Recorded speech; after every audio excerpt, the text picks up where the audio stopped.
when Western practitioners adopt a Buddhist practice, they they can go around psychological healing, by the way. They skip it, or they can skip it. And you shouldn't. What we're doing today is not what our ancestors did. We're in a fundamentally different situation. I think that the one of the problems is that the evolutionary change, and this is something that sort of has in common with Buddhism, is on the vertical axis of total transcendence or change. But Jung felt that the crucifix was the central metaphor for the human condition, where we're stuck between the horizontal plane of psychological development that includes the ego and the vertical plane of vertical spiritual transcendence. So this is why the stories need to show real character development, positive character development, and shadow integration and things like that, so that we're not just emphasizing total vertical transcendence. The idea of spiritual bypassing is what you're alluding to in my terminology, and terminology that I like, that you got, and there's too much evidence of people in highly spiritual groups who don't get along with each other. But you also get the opposite. You get a kind of moral bypassing, that we go straight to social justice or morality, and we don't affirm the transcendent. So you get both sides. And yes. One of the things that I'm thinking about when Jonathan speaks is, who cares what Jung said? I love Carl Jung, but I don't think we should be bound to Jungian psychology, and I don't think Jonathan's saying that either. But that's where I get a little crabby. I'm with you, Jeffrey Kripal, on that one. People ask me, since I know something about synchronicity, are you a follower of Jung? Yeah. And I say, no, I'm following after Jung.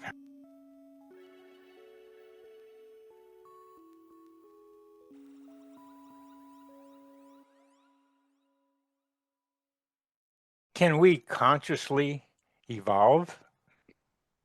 Well, our guests today are going to say emphatically yes. The eruption and investigation of near-death experiences and even ufology or ufology, as well as synchronicity, tells us we've got some possible tools to be able to do that. Synchronicity tends to be the most neglected of the three of them, and is the most common. Because my research has shown pretty clearly, as has others, we have a lot of people experiencing meaningful coincidences. So how can we use them?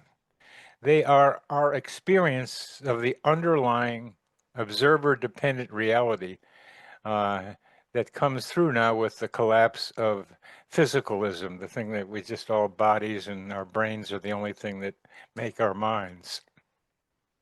Synchronicity is a bridge between psyche and matter, and human evolution can progress on that bridge. Jeff Kripal today calls it our super story.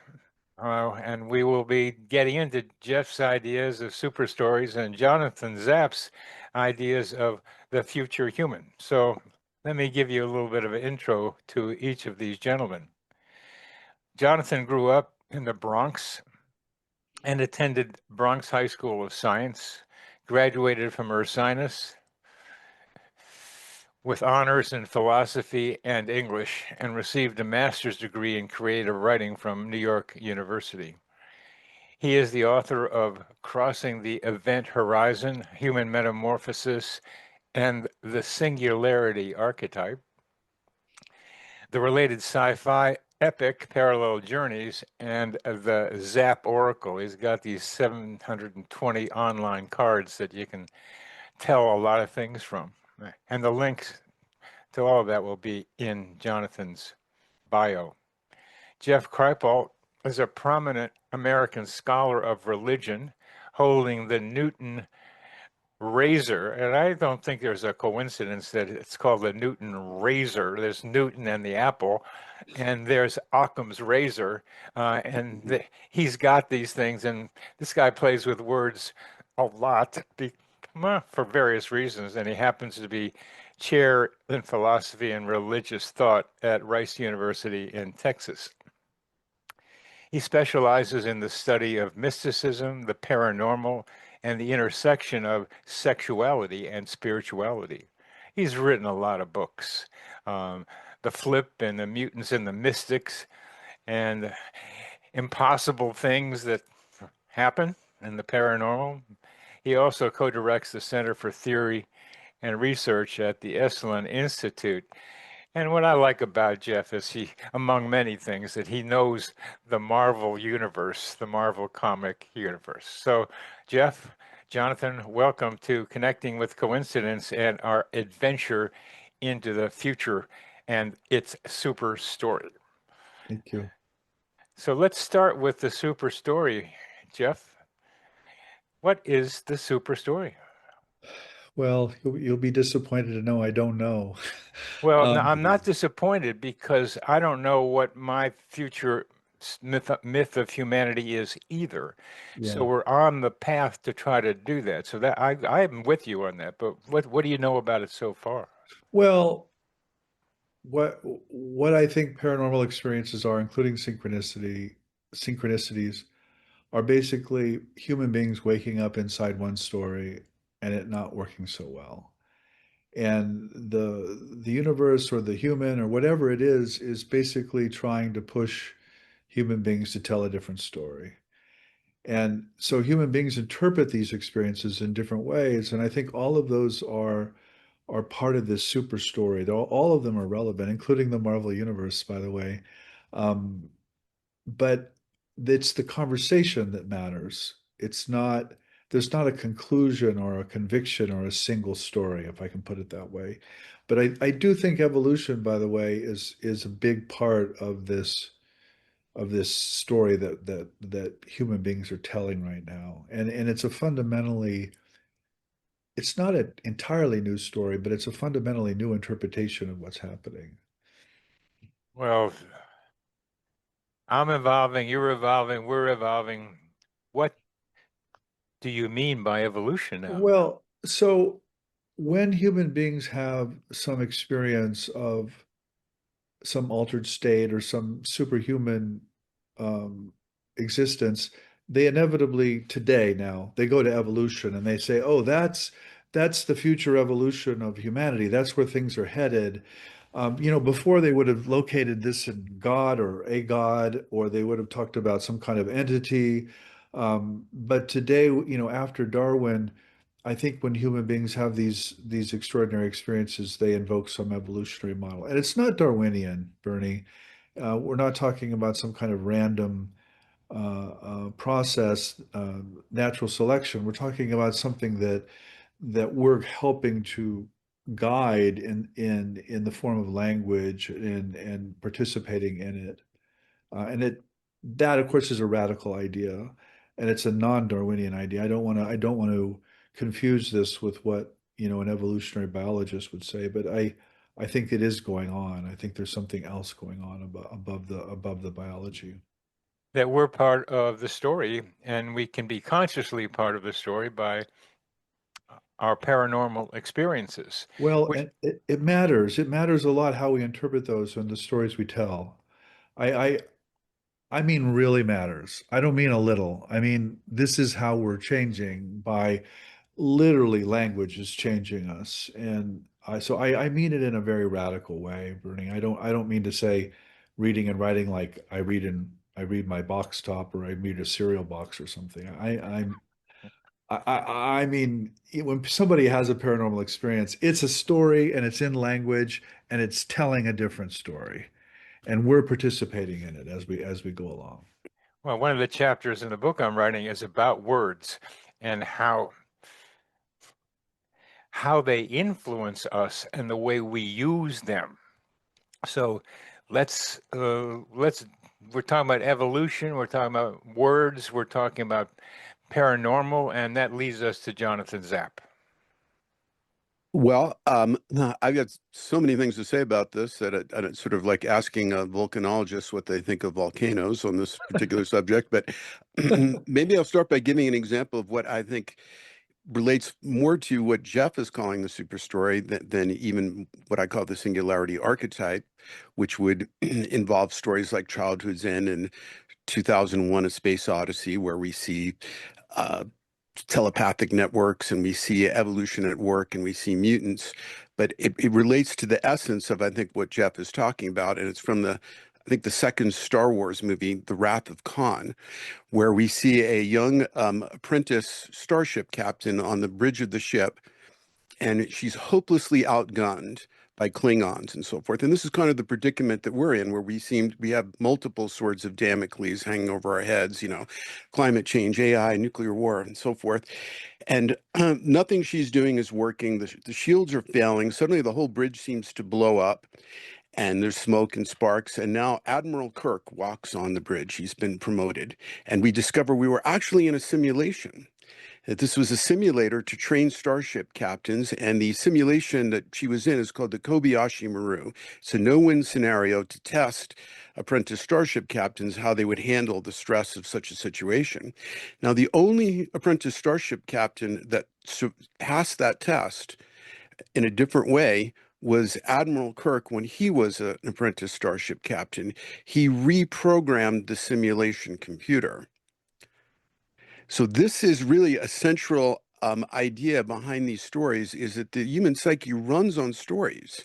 And the problem is, I was on a call with Daniel Pinchbeck, and he said his mom was writing a dystopian sci-fi story. And I said, Daniel, don't say dystopian sci-fi, that's redundant. The stories we're putting in the simulation computer all have negative endings, and they show elements of evolutionary transformation, but it pathologizes into some fatal situation. And so that's what I'm trying to work on with my own sci-fi epic. But these stories are showing us many things that are now beginning to happen, like in Dune, where you have a telepathically networked sisterhood, the Bene Gesserit. And now we're hearing about the telepathy tapes that are, and it's not just the reality of what's being described in those tapes about non-speaking autistic kids forming a telepathic network. It's also the extreme popularity of that. And then we have the ego's view of the telepathic network, which is afraid uh, of it, in the one of the most popular streaming series right now, Pluribus. So those are some of the emergent super stories. Yeah, well, and let's see where the two of you, to me, come together. Is that you see these stories that each of you pull from different places. Jonathan's a big sci-fi guy, and has been for a long time. And not that Jeff isn't, but Jeff still pulls from comic books. Uh, it's among other stories, and each of you come together about paranormal things. Yeah. But I think the key thing I heard, Jonathan, from what you said, was that Captain Kirk to be reprogrammed the simulator. Right. And that's where I think we have the potential for making something different happen. Well, Exactly. We need healthier stories. I mean, wasn't it Arnold Toynbee, the British historian, who said that when he mapped out the life cycle of civilizations, he said civilizations always seem to, their decline was always associated with no longer having a healthy ruling myth. So that's another way of saying that they don't have a healthy story behind them anymore, and then they go into decline. Same with the and as above, so below with a single individual. If you don't have a good, healthy ruling mythos for your own life, a story for your own life, you're in decline as an Now, individual. that's so important, your own personal story. If you're pessimistic, which is easy to do these days, and then you're more likely to have outcomes that are pessimistic. But it's so much easier to think of the awful than to think of the more positive. So, so Jeff, as we were talking about reprogramming that Captain To Be Kirk did, that's a meta position that Jonathan is describing that I know you're in. So I wonder yeah. if you would talk about that reprogramming idea. Well, I totally share it. I think what Jonathan's saying is totally on spot on. I would just point out that the whole history of religion is a kind of legitimate science fiction. we've been doing science fiction for millennia, That's good. That's good. not for the last 40 or 50 years. And we've been doing it because people have these superhuman powers. I mean, these are these are stories in science fiction, but they're also based on human experience. And for some reason now on Netflix, you can't find actually a series that's not a dystopia. I mean, good luck. Good luck finding an ending that's good. And I'm just like, why? Why is that? You know, I don't, the religions themselves are positive, by the way. They're relatively optimistic, but for some reason today we're very pessimistic. And the other thing I would point out is the personal story is always a reflection of the larger story. I mean, these three gentlemen on this screen, we're all using English. We didn't invent English. You know, we were born into it. And now we're using the grammar and we're telling the story in a particular way. And I think we need to like tell the story in a different way, basically. What's the different way, Jeff? Well, it's not a dystopia for one thing. Right. I That's what mean, I'm trying to do myself. And let's see if we can get each of you off the dystopian thing. Just talking about dystopia is what we've been doing. Uh, well, I'm sorry. I'm sorry to interrupt you, Bernie. I like being interrupted. So I'll also add that predominant religion as science fiction story is the book Revelations. Yeah. And that is a dominant one because of capitalism and Christianity having a dominant influence on world thinking. So I would like to encourage each of you, because you have them, to talk now about the beginnings of a new future, which in a way is a kind of religion. It's a science fiction that could be positive, that's based on paranormal experiences and much more. So, Jeff and then Jonathan, I'd like to hear each of you discuss Well, the I future. I think when we believe, as we say, we're believing backwards. We're affirming someone else's altered state. And I think we need to look forward. Yes. And I think we need to affirm our own altered states, and we're going to tell different stories, and we should not be bound to the past. And I understand that the monotheistic traditions encapsulate this past in these scriptural texts, and they ask us to constantly go backwards. And I just think that's wrong. I think that's got us into a real mess, and it's time to turn around.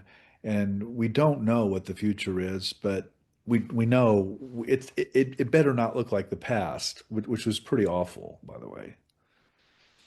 Okay. Okay. So let's do that then. You, Jeff, let's let's say we're going to look to the future and not be so influenced by the past, although our language influences us because we got it from the past and all the stuff we've been growing up with. But let's hear the super story or the beginnings or the outlines of a super story that you're talking about, that you're beginning to construct. And then we go to Jonathan for that. Well, again, I think these paranormal experiences are hints of that. Yes. They're the story we're in breaking down, and the story that hasn't yet come to be starting to form. And that's why I say I don't know what it is. I don't think anybody knows what it is, but it's starting to form, and we need to listen. We need to listen to these experiences, is really what I'm trying to say. Well, I'm going to ask you what I think is that we have something called imagination, and we can imagine things for the future. You didn't just pop into the razor thin professorship. You had some idea about a direction you wanted to go, and each of us has some idea about where we want to go. And this imagination we have is future oriented. And that's what I'm asking each of you about is what are you beginning to imagine can be the future, not just that they're paranormal experiences, but put them together in the Jeff Kripal way and Jonathan has in the Jonathan Zapp way. Jeff, what is your imagination of a potential, the beginnings of a potential future? That we're evolving towards some kind of superhuman state, and we are a transitional being, and we are not at the top. We're not at the top of the chain, as it were. So I mean that's a story. That's a story, and as you might say, and I'm staying with it. Yeah, I That's am. my story, and I'm staying with it. Jonathan, what's your story? Yeah. Well, I mean, one example of, I'll get to my story too, but one example of healthy super stories is watching or listening to accounts of near-death experiencers, Yeah. because everything that is projected into the future that the X-Men could do, the telepathic network, dissolution of the boundary between self and other, transcending linear time, and so forth. These are all phenomenological actualities in near-death experience. And near-death experiences are healthy super stories, and we even have research on this, in that Dr. Kenneth Ring showed that they have, exposing yourself to that material has a viral effect, that all the positive effects of actually having a near-death experience are mirrored in simply immersing yourself in many near-death experiencers' testimonies that are so authentic and so powerful. And so those are examples of healthy emergent super stories. Now, we are also living through the super story right now. It's not something we have to just imaginatively project toward the future, though I'm all for that, hence my sci-fi epic, because we are already, one of the central themes of the singularity archetype, and I think the super story, is that you enter a more idioplastic matrix. And this is what synchronicity does episodically, where the constraints of the physical environment are released so that it accords with inner psychic content. And this is what happens in the Matrix. This is what happens in almost all of these sci-fi stories, even the dark ones. And we, I heard Jeff, maybe it was at Esalen or on a podcast, say, I think we die into our dreams. Mhm. Well, I would say that we both die and dream into idioplastic matrices, Mhm. where that boundary between self and other, we enter the unus mundus, causality and acausality get blurred, and everything seems to correspond to inner psychic content. And that's what we're doing technologically. Now, virtual reality would be the extreme version of that. But even things that appear psychologically are experienced as if they were synchronicities, like algorithms in ever more uncanny ways, locating what's at work in our psyche. We are living in a more idioplastic matrix. Now let's define idioplastic, because I think you implying the definition and what you mean by matrix. Okay, well, it's a more thought responsive, and I want to be careful because thought responsive implies causality, and I'm not Bernardo Kastrup, so I'm going to conflate phenomenology and ontology with some of the things I say. I'm just not a good enough philosopher. So I kind of like the word paralleling. It's a matrix where what's happening in the experienced world parallels what's going on in the psyche far more than it does in the mundane everyday life, except when we have synchronicities, of course. And this is what is already happening to us even when we look at our phone screen. The iconic object of the early industrial age, the iron locomotive. I mean, it was one purpose, it was iron. Your psyche didn't change it. But when I look at that screen, whatever I'm obsessed with can appear on that magic mirror. If I'm obsessed with Japanese schoolgirls and S&M poses, it'll appear on the screen, for better or worse, because there's a light and dark aspect to all of it. But our world is becoming far more idioplastic. And that's what happens in the after death realm, according to so much testimony. It's what happens when we dream. So we are all amphibians who have to spend part of our day living in a environment where there are high constraints to psychic intention and a lot of mechanical resistance, and not everything that happens parallels psychic content. That's why it seems so numinous when we have a powerful synchronicity.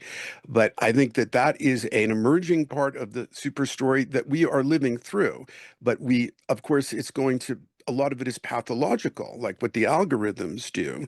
You don't get a time of high novelty without the outer edge of light and the outer edge of dark both transforming, but the both potentiating and becoming more extreme. But it is the idioplasticity itself that is a signal that we are now living in the superstory, even if it doesn't look quite as positive as we want it to look. And that's a nice explanation.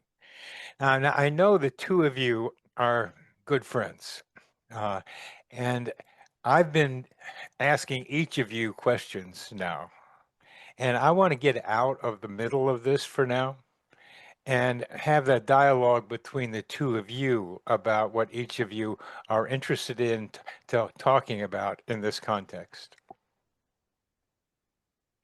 I think we're saying the same thing. I mean, Jonathan, you didn't define idioplasticity ever, but I think you mean self-fashioning. And what I actually wrote or said was we die into our imaginations. And I also, to add to that, we change the afterlife. We're literally changing the afterlife by how we're interpreting it. And the near-death experience is a fundamentally new interpretation of the afterlife. But when I hear Jonathan speak, I just shake my head. It's like I mean affirming. I don't hear anything different, Bernie. I hear it in another language, Yes, yes. obviously, but wow, it's it's just it's what I'm trying to say, and I'm just trying to speak it in a way that my academic colleagues can hear me, and I'm trying to make them comfortable. And Jonathan's speaking in a way that more people can hear, and that is in a kind of science fiction mode. But I think it's the same project. I really do. Jonathan, what do you think? I'm in total agreement as well. And I think, Michael Grosso made the same point that our expectations of the afterlife, we have evolution in such a dynamic place here on Earth, as above, so below. Why should we assume that the afterlife is not also in a state of dynamism and Yeah. being changed by our expectations of it? And so I think that we are creating stories that are really, in effect, like the bardos of the Tibetan Book of the Dead. They are dark imaginations and that are seeding things in the wrong direction. And and part of this is an artifact of postmodernist culture where happy endings and so forth are seen as commercialized and as corrupt and this kind of thing. And as story structure master Bob McKee put it, the only thing that's considered serious literature are downbeat books about failed relationships. And we've lost the idea of the Bildungsroman, where we see characters develop and so forth. And we need to bring that back because, I keep quoting Jung, saying there is no hydrogen bomb in nature. That is all man's doing. We are the great danger. Psyche is the great danger, but it is also the source of great possibilities too.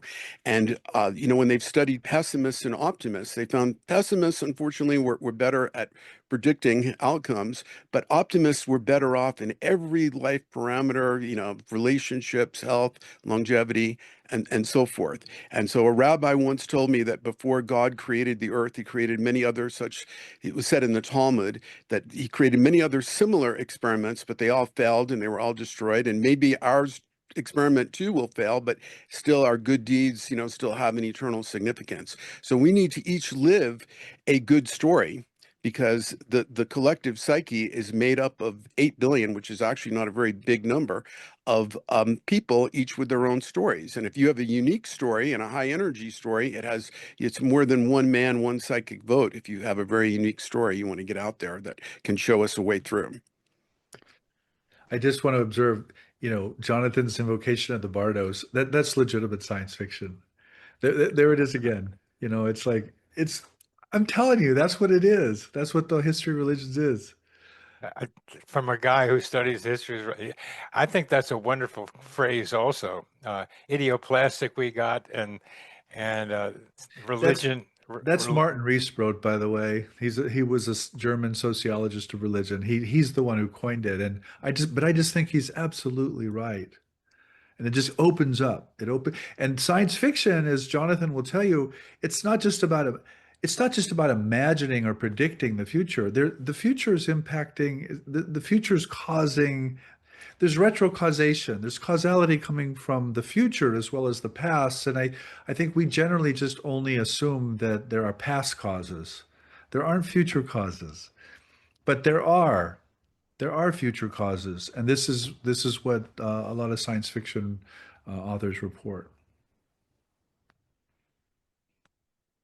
And we there's a difference in how the ego creates the sci-fi stories. And the reason why I study sci-fi is in many Jungians study ancient mythologies, Greek mythology, and so on. Why not study the mythologies erupting right now? Because if we want to know where evolution is going, we're the ones that are closer to the event horizon. I'm going to understand my contemporaries much better than I understand ancient psyches living in very different cultures. So I study sci-fi to look at what's emerging from the collective unconscious Yeah. right now. And what we see is a real split between how the ego generates the stories and sees the evolutionary event horizon, and how what Jung called the self, the temporal totality of all the psychic structures, see it. So, and it's similar to how they view death differently, because the singularity archetype mediates these two parallel event horizons of death and evolutionary species transformation. And so when the ego looks at death, it sees emergency. When the self looks at it, it sees emergence. And so when the ego looks at the telepathic network, we get something like pluribus, where we see individuality being homogenized into a catastrophic loss of individuality. And that's probably because group telepathy is in our past. It's more the norm in nature, like a flock of birds, in a school of fish swimming in perfect synchrony. We need a new type of telepathic network that conserves individuality. So when the self looks at the evolutionary event horizon, it instead of seeing apocalypse in the conventional sense, as the ego sees the upcoming evolutionary transformation, the self sees a quantum evolutionary event. And some of the sci-fi stories do show that, like 2001, A Space Odyssey, even though it's seen through the eyes of two famous atheists, Arthur C. Clarke and Stanley Kubrick. So we need more stories that show that emphasize the evolutionary transformation. But I should also emphasize that the ego is not necessarily wrong, and it's the ego who creates most of these stories. Because if I'm having a Monday morning heart attack, it certainly presents as an emergency. And as far as the ego's job of trying to keep us in a meat body and with food and shelter and so forth, many of the changes may indeed seem very apocalyptic, but that does not mean that they're not leading up to an evolutionary transformation. Mhm. And the best stories show us that. I'm enjoying the differences and parallels between the two of you that Jeff's neatly described as your different audiences. And that's that kind of comparison where the two of you are talking about the same thing in parallel could be called parallel play. Yeah, I Jonathan's focus on the ego too, I mean, is not a bad thing. I mean, there are whole religious traditions that, of course, say there is no self or there is no ego, and then there are whole religious traditions that say there is a self, and so you get both of these. And I think in the modern world, certainly we want to affirm individuality. This is Kevin Can too, by the way, Jonathan. I mean, the Platonic surrealism is very much about affirming the needs and the legitimacy of the ego as one of the main players in this movie that we're in, or these movies that we're in, I guess. Well, you're each of you making a very important point about the word ego. Again, it's words. Yeah. And ego, simply said, is I go. And you translating it into kind of English. It's what gets us to call the emergency when we're having some chest pain with some problems, as Jonathan's example was suggesting. It keeps us body and soul together. It keeps us functioning. So the use of the ego in this expanded negative sense is a problem. We have to do a difficult thing for humanity, which I think each of you are referring to. We have to put the polarity between no self and yes self together so that that polar opposition, which humanity seems to love a lot, these poles, and oh, you're this and you're that, and part of the future human you are alluding to, I think, is putting opposites, putting polarities together, Yeah. thesis, antithesis, synthesis, and you got something new. It's in Jonathan's language. It's neither the telepathy tapes nor pluribus, by the way. It's something else. We need to tell that story that links those. What's the something else? Well, I mean, the telepathy tapes is about autistic children and a kind of telepathic network, right? And it affirms this telepathic network. And pluribus sees that network as bad to the individual, as something negative that needs to somehow be fought against. And I think the future is going to be somehow certainly beyond the ego, but not denying the ego at the same time. It's going to be a both and.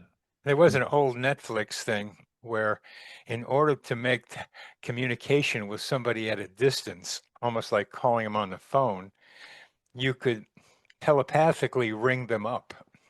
Yeah. You didn't have to use an instrument.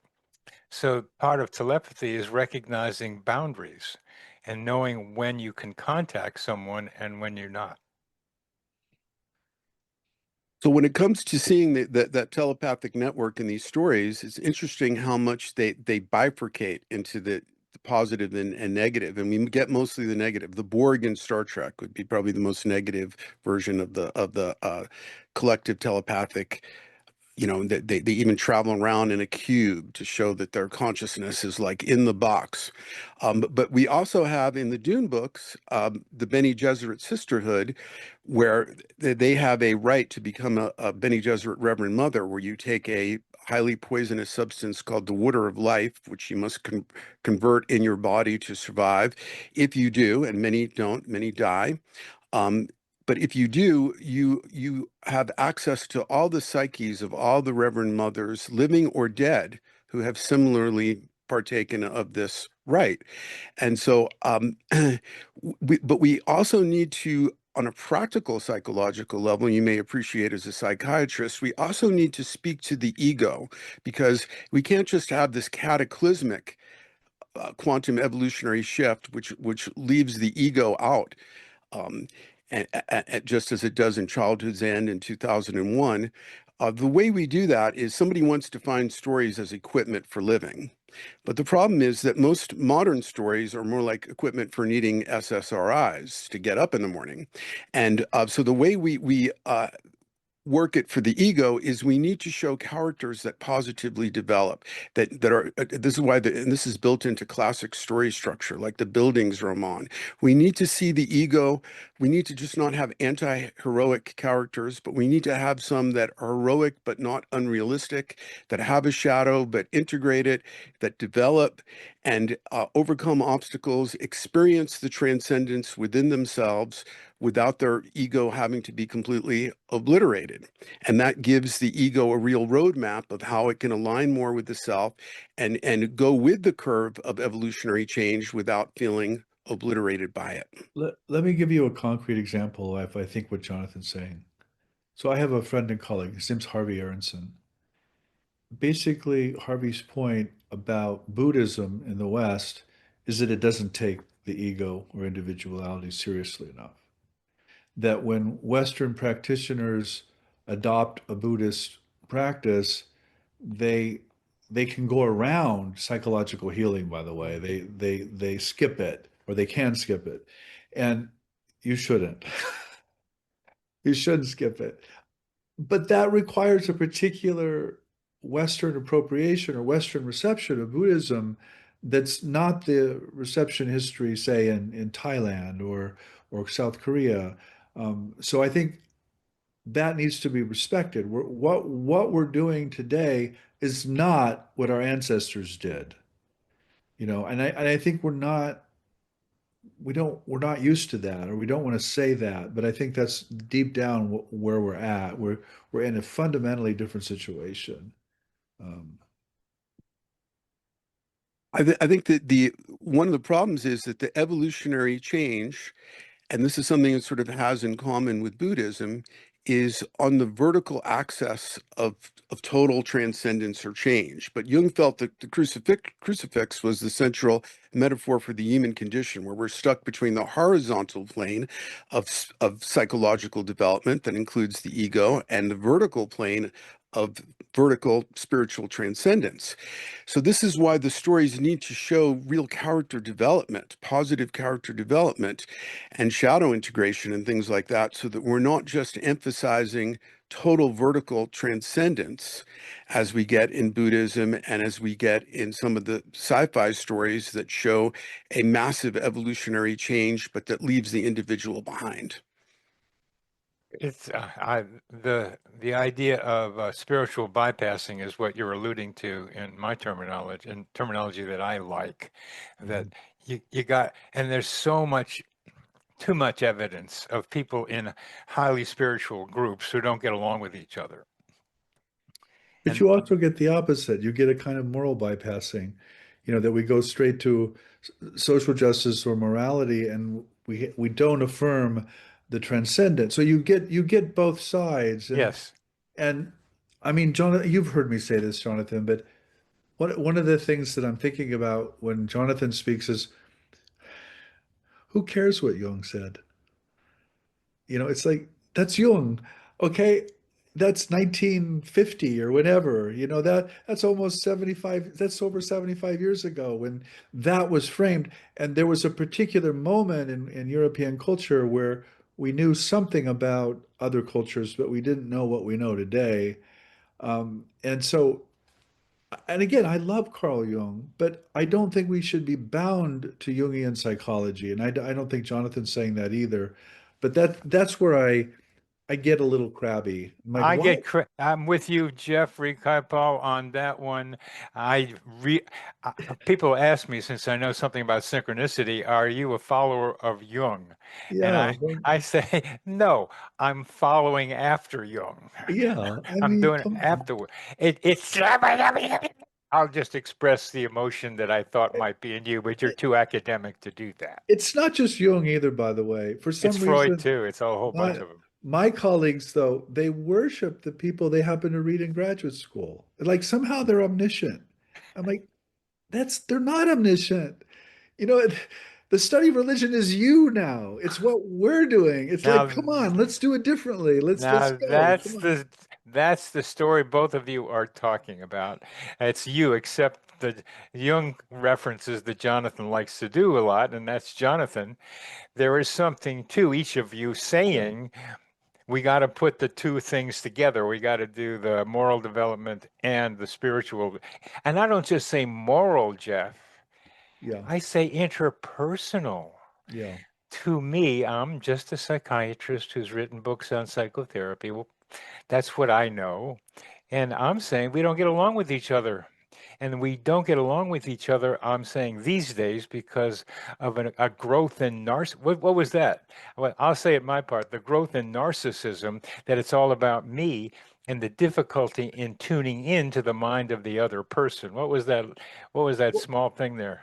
well, what I hear, I mean, particularly I talk to a lot of psychotherapists. I'm a big fan of psychotherapy, but I'm like, who says that the paranormal is healthy? Who says it can be integrated? I know. Okay, so you do, but maybe it can't be. Maybe it's not healthy. But it's still really important. So this is my reaction against. They called it the integral and the human potential movement. I'm like, these people I know, they're not integral. They're not Right, healthy. I right, mean, come on. I mean, right. but they're really, and I tell my graduate students, I sincerely hope you are not happy and healthy. I sincerely hope that. I hope you're messed up. and you're really interesting, you have really interesting ideas. But happiness and health, I mean, my God, that's a great way to like just stop, you know? Well, I like the health part because it then allows I me to know, deal I with the know. well, it allows me to deal with the shadow part, which I still think is a good idea from Jung, helps us Yeah, deal with the conflict. But both of you, I want to emphasize the lack of interpersonal development that humanity now demonstrates, yeah, particularly in this country. yeah. I Well, totally. it's not Jung's fault that he died in 1961. But his and as Jung Carl, you famously can said, come into "Thank this God I'm not young." conversation. Carl, come on in here. Jonathan wants you. Okay, Come on. Okay, Carl. right. Okay. Okay. Okay. So, I mean, Jung famously said, "Thank God I'm young and not a Jungian." And many Jungians are far too orthodox and not venturing off on their own, as I do. And weirdly enough, my first encounter with Jung, it was April 19th of 1978. I was obsessed with certain sci-fi stories like Childhood's End. I mean, like uh, Village of the Damned, a 1960 black and white movie. And when in my first encounter, I stood before the 20 volumes. I pulled out the book on flying saucers, a modern myth of things seen in the sky. And all the way at the end of it, after an afterword and an epilogue, there was a supplement where he's analyzing the same science fiction novel that Village of the Damned was based on. So I picked up where he left off, and he was presciently seeing that there was a kind of It was. tabula rasa, that the lack of a ruling myth would bring many weird and dark things into Yeah, being, but he did not live to see the age of AI no. and other recent developments. So I agree. Why do we need to refer to past teachings about death and the afterlife? We know more about it than any other generation because we can resuscitate people who are clinically dead in ways that we couldn't even 5 years ago. So we should be our own pioneers, our own Magellans, Yeah, doing our own cartography because we're the ones that are closest to the event horizon, and we're the oldest people who've ever lived because based on the collective unconscious and so forth, we subsume all the previous generations. Yes, So we there's no do. need to refer to these elders as if they're greater than Okay, we are. good. Now you're singing a good song that I agree with, and Jeff sounds like it too. But I'm going to ask both of you as we get near the end of this. I'm the only one in this conversation that I've heard so far talking about interpersonal connection, about trust, mhm, even about interpersonal love. I don't mean mhm. parent-child. I mean Yeah, love with each other. And correct. neither of you have mentioned that, and I'm bringing that up now as central to what the new human and the new myth must include. Yeah. I think I'm deeply suspicious of community and culture, Bernie. Mhm. Um, but not, I hope not in a too negative way. But a lot of the people that I know a lot of the experiencers who have these experiences, they don't fit into their community, and the experiences happen precisely Because because they they do. don't fit in, Yes. and they're being censored, and they're self-censoring, and Yes. that self-censorship is coming from the community and the culture. Yes. And Yes. but I do think that the looking for love, as it were, to use that interpersonal language. I mean, I so I think this interpersonality that you're referring to, I don't think we have it now, obviously, but I think it'll be different in the future, is what I'm trying to say. That's I you are an academic. I am a recovering academic. Yeah. I'm still in the sickness. Yeah, I am. You're still in it. And I was chairman of a psychiatry department for Yeah. 17 years with neurology thrown in for a while. Oh my God. That's And like, I was chairman of the clinical chairs in for a while. I started that thing. So I was immersed in that. So I have some idea about the culture that you're in, not only the ones you study. I'm talking about a future culture. yeah, no, I In know. I'm not talking about now. I'm talking about those individuals who are evolving their own stories. You know, and Bernie, I will turn it over to, I don't want to speak for Jonathan here, but one of the people we have in our collection, in our Center for the Impossible, is John Mack, who was a psychiatrist. And Harvard responded to his interest in these things by trying to fire him, by the way. Yes, yes, And so this is really kind of my gut instinct is one of protecting, yeah, protecting intellectuals from their surround, whatever that is. But what I'm trying to get at is I think the academic context is much friendlier, is much more open to these questions today than it was 30 good, years ago. good. And I you're guess that, helping, and you're yeah, and I think helping. that's what I'm trying to say. Yes, and that's where you are, Mhm. Jeff, and I'm not. I go to dance twice a week, and that is a culture much like the culture of San Francisco in the late 60s that I was immersed in as Yeah, well. yeah, And that's where some of this that I'm feeling, where their culture was supporting for a little while and still is here, some yeah, of what the future can be. So we're in different cultures now, and I'm yeah. learning from where I am now. But Jonathan, please respond to what Well, either of us are talking about. I'd like to try and reinterpret the terrible fracturing of social relationships and the loss of connection and community, in a positive way through Heraclitus' principle of enantiodromia. So one of the things Jeff was talking about, how the mutants, even in the comic books, are often terribly isolated and tormented. And one of the reasons that for that I discovered in 1978. In 1977, I had looked into Dostoevsky and why certain of his characters, like the man from Underground, seemed like my own mind talking back to me. And I developed this model of the profound egocentric. And then when Nietzsche said that he thought that um, part of Nietzsche's madness was caused by the insufficiency of language for the complexity of his thought. That gave me a big hint that one of the reasons for these tormented mutants is that they have the latent capacity for a telepathic network, but it's not available. And that creates things like solipsism and profound egocentrism, paradoxically. Their isolation becomes even more pathologized because we're not at the stage of evolution that they need. Evolution is a very uneven process.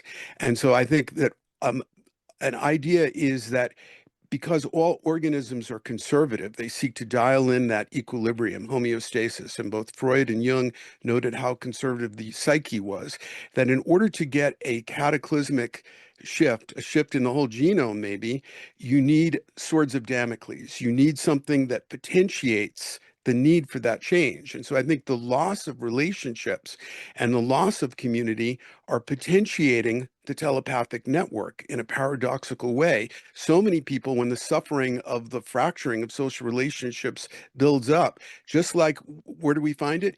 In non-speaking autistic kids who live with parents who can't understand them and so forth, they have such a need for that communication that they break through. So even some of the dark trends we're seeing can be reinterpreted as potentiating a cycle of enantiodromia that could lead us into that positive evolutionary Very good, metamorphosis. very good, very good.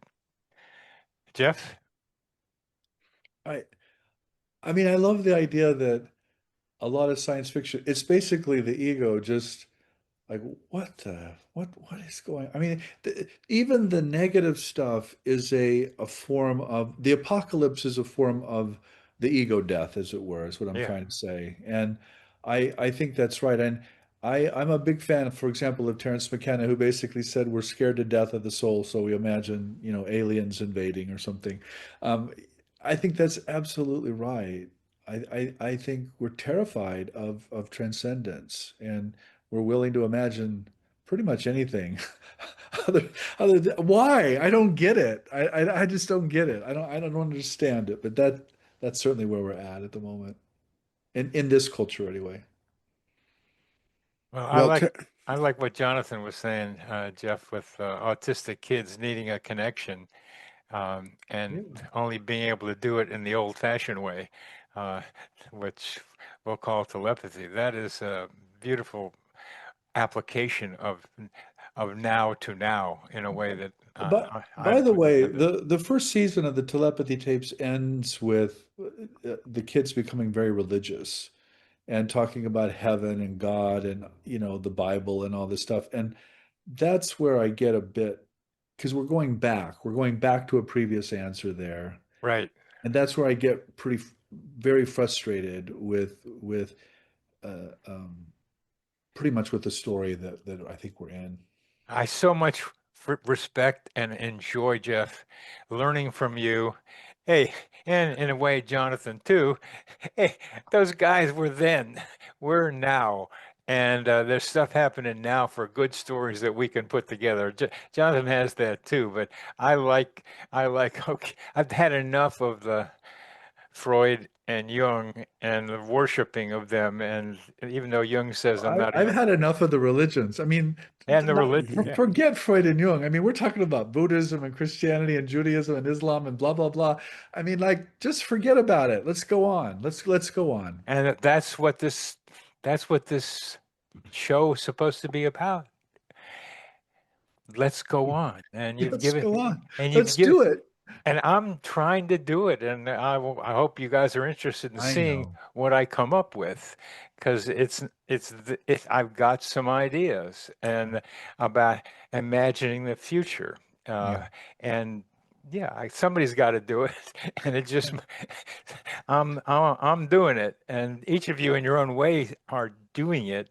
I'm writing it down in that horrible thing called printed words, Bernie, which are have you talked to Eric Wargo, by the way? yes.